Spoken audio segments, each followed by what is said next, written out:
श्री कृष्ण जन्माष्टमी व्रत कथा। मित्रों, हमारे YouTube चैनल पर आपका स्वागत है। श्री कृष्ण जन्माष्टमी कथा इस प्रकार है। द्वापर युग में पृथ्वी पर राक्षसों के अत्याचार होने लगे। पृथ्वी गाय का रूप धारण कर अपनी कथा सुनाने के लिए तथा अपने उद्धार के लिए ब्रह्मा जी के पास गई। ब्रह्मा जी ने देवताओं को साथ लेकर पृथ्वी को विष्णु के पास क्षीर सागर ले गए।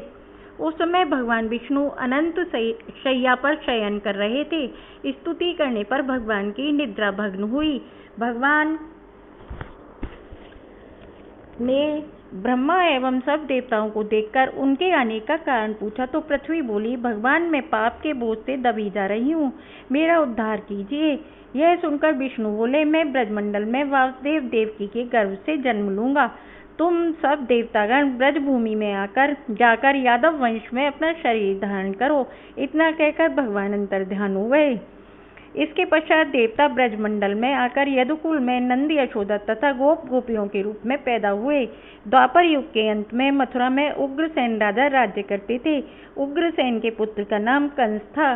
कंस ने उग्रसेन को बलपूर्वक सिंहासन से उतारकर जेल में डाल दिया और स्वयं राजा बन गया। कंस की बहन देवकी का विवाह यादव कुल में वसुदेव के साथ निश्चित हो गया।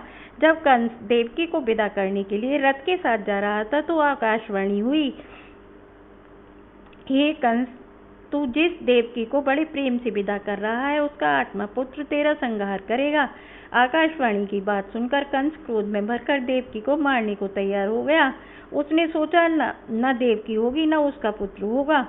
वसुदेव जी ने कंस को समझाया कि तुम्हें देवकी से तो कोई भय नहीं है, देवकी की 8वीं संतान से तुम्हें भय है, इसलिए मैं इसकी 8वीं संतान को तुम्हें सौंप दूंगा। तुम्हारी समझ में जो आए उसके साथ वैसा ही व्यवहार करना। कंस ने वासुदेव जी की बात स्वीकार कर और वासुदेव देवकी को कारागार में बंद कर दिया। तत्काल नारद जी वहां पहुंचे और कंस से बोले कि यह कैसे पता चलेगा कि 8वां गर्भ कौन सा होगा। गिनती प्रथम से या अंतिम गर्भ से शुरू होगी। कंस ने नारद जी के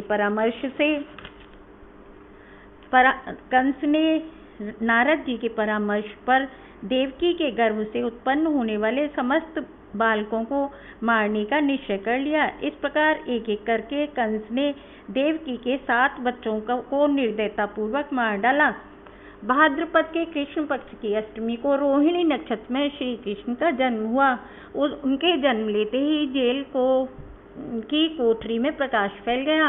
वसुदेव देवकी के सामने शंख चक्र गदा एवं पद्मधारी चतुर्भुज भगवान ने अपना रूप प्रकट कर कहा, अब मैं बालक का रूप धारण करता हूँ, तुम मुझे तत्काल गोकुल में नंद के यहाँ पहुँचा दो और उनकी अभी अभी जन्मी कन्या को लाकर कंस को सौंप दो। तत्काल वासुदेव जी की हथकड़ियां खुल गईं, दरवाजे अपने आप खुल गए, पहरेदार सो गए। वासुदेव कृष्ण को सूत में रखकर गोकुल को चल दिए। रास्ते में यमुना श्री कृष्ण के चरणों को स्पर्श करने के लिए बढ़ने लगी। भगवान ने अपने पैर लटका दिए। चरण छूने के बाद यमुना घट गई। वसुदेव यमुना पार कर गोकुल में नंद के यहाँ गए।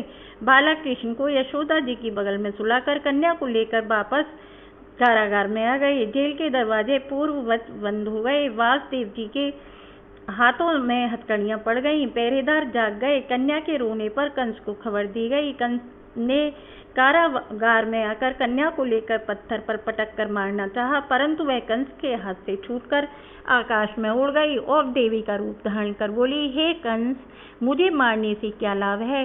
तुझे मारने वाला तो गोकुल में पहुंच चुका है। यह दृश्य देखकर कंस हतप्रभ और व्याकुल हो गया। कंस ने श्री कृष्ण को मारने के लिए अनेक दैत्य भेजे।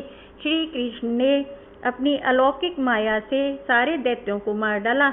बड़े होने पर कंस को मारकर उग्रसेन को राजगद्दी पर बैठाया। तभी से श्री कृष्ण की जन्म तिथि को सारे देश में जन्माष्टमी के नाम से हर्षोल्लास के साथ मनाया जाता है। हरे कृष्णा।